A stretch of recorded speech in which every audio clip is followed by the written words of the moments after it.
The modern world isn't built on magic. It runs on cables, servers, logistics, code, and the invisible systems we depend on every day. This channel explores the infrastructure beneath the interface. I'm Wet and Sea.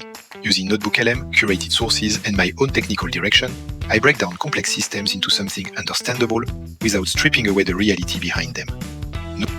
If you want to see what really keeps the machine running, welcome aboard. Let's explore. You know, back during the pandemic, there was one name you just couldn't get away from, Didier Raoult. But this isn't another explainer about the old hydroxychloroquine debates. This is about what happened after the media storm passed, when the official verdicts finally started rolling in. I mean, at the height of the COVID crisis, he was absolutely everywhere, right? Some people saw him as this maverick savior, this brilliant doctor cutting through the bureaucracy. Others saw him as a reckless charlatan. He became one of the most polarizing figures in science, maybe ever. So, the media circus has mostly moved on, but the story itself, it is far from over. So what's the real story today? Where does he actually stand now that all the dust has settled? And look, to get a real answer, we can't just listen to the shouting matches online. We've got to look at something much more solid, the cold, hard, official judgments that have been handed down by the very institutions that govern science and medicine. All right, so that brings us to Act 1, the verdict of science. And let me be clear, this isn't some he said, she said academic debate anymore. Not at all. This is about the official, systematic takedown of his entire scientific credibility, piece by painstaking piece. So, where did it all start? Well, the first cracks started to show in the very foundation of science itself, his published papers. We began to see an absolute avalanche of article retractions. And you have to understand, in the world of science, a retraction isn't just a small correction. It is a full-blown 5-alarm fire. It basically means a study is so fundamentally broken that it needs to be wiped from the official scientific record for good. And the scale here was just, wow, unprecedented. In early 2024, one of the biggest names in the field, the American Society for Microbiology, did something you almost never see. They retracted 6 of his papers, all at once, citing serious ethical violations. This wasn't a slap on the wrist. This was a major scientific body erasing a chunk of his work. Oh, but it didn't stop there, not by a long shot. The massive publisher, Elsevier, slapped over 100 expressions of concern on papers from his institute. Basically, these are giant red flags, official warnings telling the whole world, hey, be careful, there might be serious fraud or data manipulation here. The sheer number is just mind-boggling. Okay, so after his papers started getting pulled, the spotlight turned to the place he ran, his institute. And when the final report from France's top research watchdog came out, man, it was just brutal. And we're not talking about some dry, bureaucratic report here. The words they used were incredibly strong. The official document described his time there as leaving a devastating legacy, and it pointed directly to serious breaches of ethics and scientific integrity. In the quiet world of official reports, that's a nuclear bomb. And that really was the final nail in the coffin for his medical authority. His own peers, the French Order of Physicians, banned him from practicing medicine for 2 whole years. So let's be super clear on this. He is not a practicing doctor anymore. He's a retired professional who's been formally punished by the very profession he belonged to.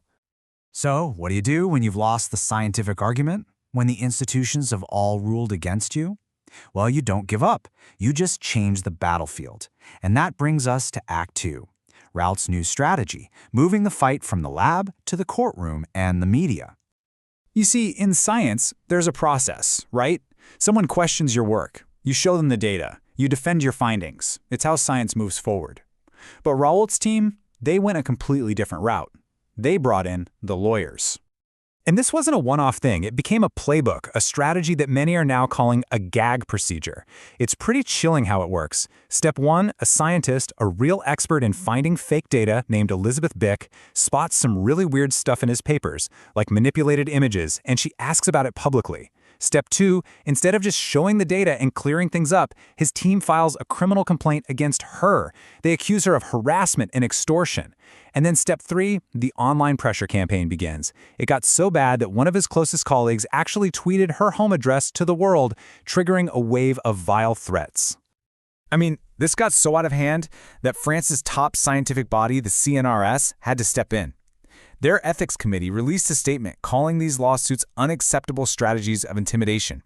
They were basically saying, you cannot use the courts to silence legitimate scientific debate.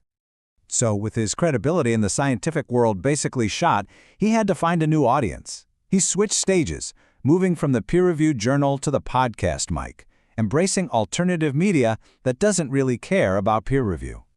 And on these new platforms, the message totally changed. It wasn't about science anymore, it was pure conspiracy theory.